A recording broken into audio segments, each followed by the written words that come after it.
আমাদের রাজ্যে আমরা দেখেছি একজন মন্ত্রী মোহনপুরে নাচছে। আমাদের অন্নদাতা, আমাদের কৃষক, যে ভারতবর্ষের অর্থনৈতিক বুনিয়াদকে শক্তিশালী করার জন্য আমাদের খুব প্রয়োজন, সেই কৃষকদের জন্য পরিকল্পনা গ্রহণ করা হয়েছে। বন্ধুগণ, আমরা জানি বিগত দিনে আমরা দেখতাম ওই কৃষকদেরকে মাঠ থেকে উঠিয়ে রাস্তায় আন্দোলন করা হতো, দিতে হবে দিতে হবে, নইলে গদি ছাড়তে হবে। আর এখন কৃষকরা ওই রাস্তায় ছেড়ে মাঠে গিয়ে কাজ করছেন, কারণ কৃষকরা নির্ভর হয়েছেন যে মোদিজি আমাদের পাশে রয়েছেন। মোদিজি এই কৃষকদের জন্য বিভিন্ন পরিকল্পনার মাধ্যমে এই কৃষকদেরকে উন্নত করার জন্য প্রচেষ্টা করছেন। আপনারা জানেন ইতিমধ্যে আমাদের দেশের যশস্বী প্রধানমন্ত্রী এই কৃষক কল্যাণ যোজনার মাধ্যমে যে কৃষকদেরকে ভাতা দেওয়ার কাজ, যে আমাদের প্রধানমন্ত্রী নরেন্দ্র মোদীজি বছরে 6,000 টাকা কৃষকদের ভাতা দেওয়ার কাজ, সেটা আমাদের প্রধানমন্ত্রী নরেন্দ্র মোদীজি সেখানে করেছেন। আজকে আমাদের দেশের যশস্বী প্রধানমন্ত্রী Kisan credit card, soil health card থেকে শুরু করে এবং সহজ মূল্যে যাতে সার ক্রয় করতে পারে তার ব্যবস্থা আমাদের দেশের যশস্বী প্রধানমন্ত্রী করেছেন। শুধু তাই নয়, আজকে সমগ্র ভারতবর্ষে কৃষকদের যাতে সহায়ক মূল্যে ওই বিভিন্ন তাদের উৎপাদিত সামগ্রী যাতে গভর্নমেন্ট একটা রেট ফিক্স করে দেবে সহায়ক মূল্য, সেই সহায়ক মূল্যে যাতে ধান থেকে শুরু করে বিভিন্ন তাদের উৎপাদিত সামগ্রী ক্রয় করতে পারে তার ব্যবস্থা আমাদের দেশের প্রধানমন্ত্রী করেছেন।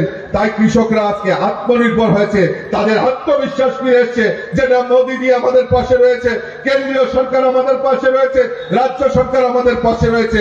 তাই ওনারা এই রাস্তা ছেড়ে মাঠে গিয়ে তাদের ফসল উৎপাদন করছে, আর আমাদের অন্নদাতারা আজকে হাসি মুখে সেখানে তাদের উৎপাদিত সামগ্রী সরকারের সহায়ক মূল্য পাচ্ছেন এবং তারা সমৃদ্ধশালী হচ্ছে। আজকে বন্ধুগণ, আমাদের রাজ্যে আমরা দেখেছি একজন মন্ত্রী মোহনপুরে নাচছে। এই বাজেটের মধ্যে একটা প্রস্তাব আছে, প্রধানমন্ত্রী ধন ধান্য কৃষি যোজনা। এই সরকারের প্রতিটি প্রকল্প, প্রতিটি বাজেটের মধ্যে দেখবেন প্রধানমন্ত্রীর নাম, মুখ্যমন্ত্রীর নাম ইত্যাদি জুড়ে দিয়ে এই প্রকল্পটা যাদের জন্য তাদের প্রতি লক্ষ্য না রেখে এই প্রকল্পটাকে অন্যদিকে প্রবাহিত করছে। ধনধান্যে কৃষি যোজনা প্রধানমন্ত্রীর, আর এই বাজেটের ধনধান্য কৃষি যোজনায় বাজেট বরাদ্দ কত? 00, কোনো বরাদ্দ নেই। কি করেছে? ধনধান্য কৃষি যোজনার নাম হেডলাইন দিয়ে পূর্বতন বর্তমান যে চালু আছে কৃষি যোজনাগুলো, কৃষি দপ্তরের সেই যোজনাগুলোকে ঢুকিয়ে দিয়ে বলেছে এটাই হচ্ছে ধনধান্য কৃষি যোজনা। আস্ত ফাঁকি। এই হচ্ছে বিজেপি দল। আর এর ভিতরে আমাদের দেশের কৃষকদের জন্য প্রধানমন্ত্রী ফসল বীমা যোজনা ছিল, এক বীমা যোজনার মধ্যে প্রধানমন্ত্রীর নাম। এবার সেই নামের মধ্যে সেখান থেকে টাকা কেটে দেওয়া হলো। কৃষকদের সারের জন্য 13% আরো বাড়তি পয়সা দেওয়া হলো, কারণ ভারত সরকার সমস্ত সার কোম্পানিগুলোকে বন্ধ করে দিল। আপনারা শুনেছেন নবরত্নের কথা। শুধু কৃষি ক্ষেত্রে নয়, আমাদের নতুন প্রজন্ম কাজ করবে, আমাদের লোকরা কাজ করবে, কাজ না করলে টাকা আসবে না। আপনারা শুনেছেন যে কিভাবে আমাদের নবরত্ন ছিল, সেই নবরত্ন আজকে কোন জায়গায় এসে দাঁড় করিয়েছে। গত 30 বছরে শিক্ষা, স্বাস্থ্য, সামাজিক উন্নয়নে শুধু বরাদ্দ বাড়েনি তা নয়, আমাদের যে নবরত্ন ছিল সেই নবরত্নকে এখন শূন্যের কোটায় নিয়ে গেছে। এই বাজেটের মূল দিক হচ্ছে সরকারি শেয়ার বিক্রি করো, সরকারি সম্পত্তিগুলো বিক্রি করো, বেসরকারির কাছে, বেসরকারি কোম্পানি, কর্পোরেট সংস্থাগুলোর কাছে বিক্রি করো। যেমন ভাবে LIC শেয়ার 100% প্রত্যক্ষ বিদেশি বিনিয়োগে দিয়ে যাচ্ছে। LIC পৃথিবীর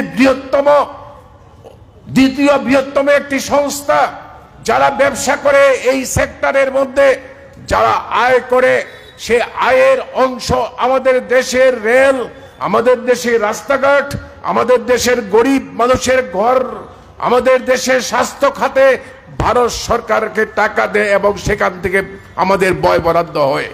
সেই সংস্থাকে 100% বিদেশি বিনিয়োগ করে বহুজাতিক সংস্থাগুলো এরা লুট করবার জন্য ব্যবস্থা করে দেওয়া হচ্ছে। এইভাবে আমাদের দেশের যা সম্পদ ছিল, কৃষি ক্ষেত্রে, শিল্পের ক্ষেত্রে, অন্যান্য সমস্ত ক্ষেত্রে আমাদের দেশকে লুট করবার জন্য, বিদেশিদের লুট করবার জন্য বহুজাতিক সংস্থা তাদের লুটের বাণিজ্য তৈরি করবার জন্য এটা ব্যবস্থা করে দেওয়া হচ্ছে এবং এই বাজেট সেই অভিমুখে চলছে।